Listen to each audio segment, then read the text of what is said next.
क्षमा breaking Jain news. इस कार्यक्रम के पुण्यार्जक हैं राजगुरु ज्योतिष चमत्कारी विश्वविख्यात किशोर जी शास्त्री।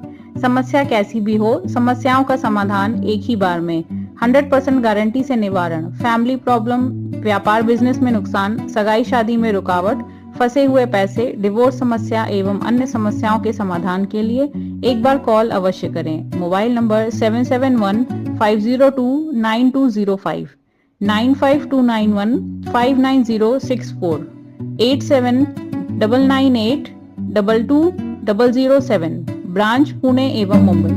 जीवकांड गौमर सार की स्वाध्याय चल रहा था। उसमें आपने कहा था कि आहार आदि होते हैं, लेप आहार है, कबला आहार आदि होते हैं। तो उस एक इंद्रिय को लेप आहार होता है।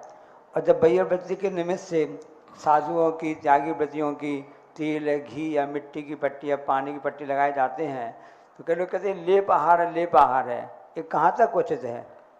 ये खुरापाती लोगों की बातें हैं।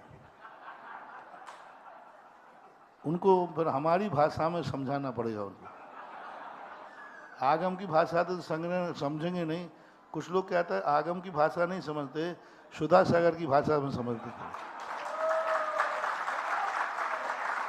एक बार ऐसा हुआ था तो मैंने कहा ऐसा करो, एक कंजाइश था, उसने ऐसी बात कही कि तेल लगाने से भी आहार हो जाता है। तो फिर उसको हमने 3-4 बातें कही। यदि तेल लगाने से अभी जब आहार हो जाता है तो सबसे पतला तो तेल से पानी होता है। तो हम शुद्धि को जाएंगे तो हाथ पैर धोएंगे तो हमारा तो आहार के पहले ही आहार हो गया। तो अब हाथ पैर धोबे या नहीं धोबे? लघु संज्ञा शौच जाएंगे तो पानी को हाथ में और लेंगे तो वो अंदर चला जाएगा। तो फिर शुद्धि करें या नहीं करें? फिर एक कमंडल दिया ही काय को है। तीसरी बात है, यदि ये पानी पट्टी पानी आदि सब अंदर जाता है तो पहले के मुनिराज चातुर्मास पेड़ के नीचे करते थे खुले आकाश में। पूरे 4 महीने उनके ऊपर पानी बूंद गिरे छिन छिन के, तो उस पानी से महाराज और हिलेंगे भी नहीं। एक कंधों के गड्ढे हैं, सिर है, इसमें भरा रह जाता है, वो हिलते तो है नहीं। तो बराबर वे 4 महीने आहार करते रहे कि नहीं? और ये मुनिराज खुले आकाश में चतुर्मास करते थे कि नहीं? करते थे। और रात में भी बरसात हो गई तो फिर रात में भी पानी पीते रहे वो। तो फिर इन मुनियों का क्या होगा, तीर्थंकर का क्या होगा जो बड़े चतुर्मास पेड़ों के नीचे करते थे?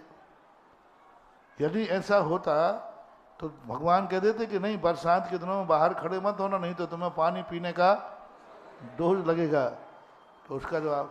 दूसरी बात है, जो ऐसे कहते हो उनको मुंह टंकी से बाहर निकालो और पूरा शरीर टंकी के तेल में रख दो और ना खाने दो ना पीने दो, क्योंकि तेल तो पी रहे हैं ना वो। कितने दिन जिंदा रह पाएंगे? नहीं रह। तेल आदि लेपाहार मात्र एक इंद्री को है, वह लेपाहार अन्य के लिए नहीं। भगवती आराधना में विजया टीका के अंदर से खुलासा किया। मार 2 इंद्री में लेपाहार नहीं है, 3 इंद्री में लेपाहार नहीं है। आहार मात्र एक इंद्री को ही लेपाहार होता है। अब ये जो तुम लेप लगा रहे हो, इससे आहार नहीं होता, इससे त्वचा नसों में संचार अच्छा हो जाता है।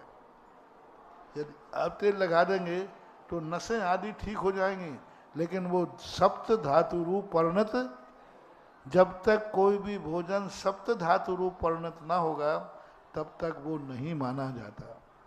तो इस प्रकार की स्थिति को ये कबलाहार, बैयावृत्ति आदि करना ये बिल्कुल भी दोषपूर्ण नहीं है। उसमें आहार का कोई दोष नहीं। दिन में करो, रात में करो, कोई बाधा नहीं। क्योंकि पानी का मैंने उदाहरण दे दिया इतना बड़ा। कई लोगों ने ऐसे करके एक महाराज की समाधि करा दी। एक महाराज का समाधि का हाथ धो गया, बहुत पहले की बात है, हाथ खिसक गया। अब गडरिया जो उतारते थे ना, गडरिया, वो कहता तेल लगाना है। लोग कहते तेल नहीं लगाओगे महाराज का आहार हो जाएगा। बोले जब आहार को उठें, अब आहार को उठें तो गडरिया अंदर कैसे जावे? और आहार के बिना नहीं उठाए। अंत में उन्होंने 15 दिन तक आहार नहीं किया, उनकी समाधि हो गई। अब कितना पाप लगा होगा उन स्वाध्याय करने वालों को, एक मुनि की हत्या का दोष लगा होगा। तो ऐसी थी हमारे पूज्य आचार्य जी की समय एक घटना घटी, इसी कुंडलपुर की बात है। आचार्य जी की आंख में कोई तकलीफ हो गई, कोई तेल चला गया, इसका कौन होता है, चंदन आदि का, कोई बहुत जोर से कोई अमृत धारा गया, आंखों में खून झलक आया। अब वहाँ कुछ लोग जो कंजाइश लोग थे, एकांतवादी, उन्होंने कहा महाराज जी अब तो उन्हें कोई ट्यूब डाल दो। नहीं नहीं, पानी डालने से आंख में इनका आहार हो जाएगा। उन्होंने कहा कि समाधि मरण पाठ शुरू करो, महाराज से कहो महाराज समाधि ले लो। 75-76 की घटना है। अब समाधि की थी, समाधि मरण पढ़ाने की तैयारी। बड़े पंडित जी जगमोहन लाल जी को बुलाया जाए आचार्य श्री को समाधि देने के लिए। मात आंख में कुछ चला गया, अब उसको पानी नहीं लगाने दे रहे। पानी लगाएंगे तो महाराज का, ट्यूब लगाएंगे तो महाराज का हार हो जाएगा।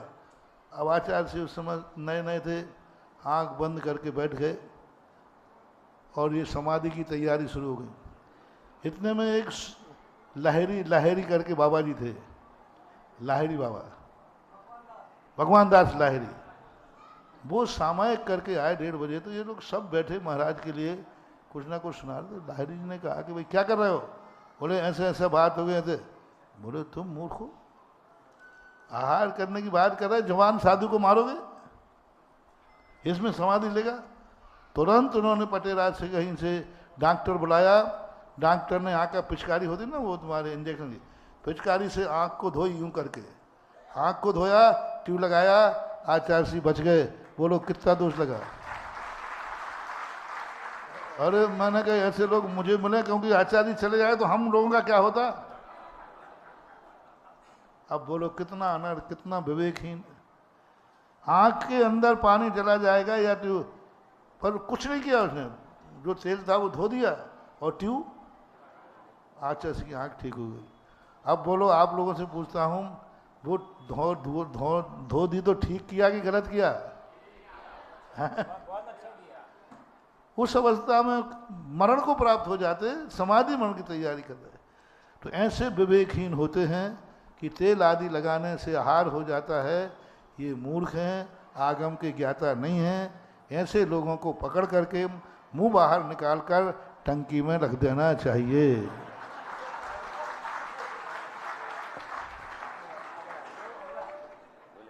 मुंह बाहर निकाल देना, जो पी लेगा।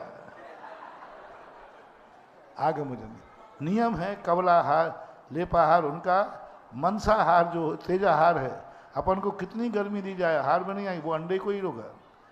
मन से अपन कितनी आहार करें, उस आहार को आहार संज्ञा में नहीं लेते, आहार में नहीं लेते, आहार संज्ञा तो है। मन से आहार करने में आहार नहीं लिया जाता, वो देवताओं का ही होता है। तो ये विभाजन किया है और इसका सबसे डिटेल वर्णन जो है भगवती आराधना की विजया टीका में दिया गया है। गुरुवर, मेरी शंका है कि हम जिन प्रतिमा का अभिषेक प्रासुक जल से करते हैं, वर्तमान में विदेशों में बहुत से जैन मंदिर बन रहे हैं, वहां पर कुओं की उपलब्धता नहीं है, तो क्या उनका जल से जो अभिषेक किया जाता क्या उचित है? देखिए, विदेशों में बहुत जगह मंदिर बने हैं और सब जगह बारिश के पानी से अच्छा अभिषेक हो रहा है। और वहाँ हमारे यहाँ से ज़्यादा बारिश होती है, आराम से होता है, व्रतियों का व्रत भी पलता है और बारिश से भगवान का अभिषेक। और आप लोगों को एक सलाह दूंगा, अपने मंदिरों में भी बारिश के पानी का स्टोरेज कीजिए, अमृत कुंड बनाइए। उस पानी से अगर आप भगवान का अभिषेक करेंगे, प्रतिमा एकदम चमकती मिलेगी, एक हल्की सी दाग भी नहीं, वो डिस्टिल्ड वाटर। नमोस्तु गुरु। ये प्रयोग सब जगह करना चाहिए। और अब धीरे धीरे कुएं खराब होते जा रहे हैं। आप लोग अगर इस पानी का प्रयोग करने लगे तो बहुत अच्छा है। आपके सागर में भी महेश जी हैं, उपकार वाले, अपने अपने घरों में, शायद राजा ने भी कर लिया, अमृत कुंड बना लिया, बहुत लोगों ने कह रहे, आनंद ने भी कह। सबको अपने घरों में अमृत कुंड बनाना चाहिए ताकि आपको शुद्ध जल की उपलब्धता हमेशा होती है।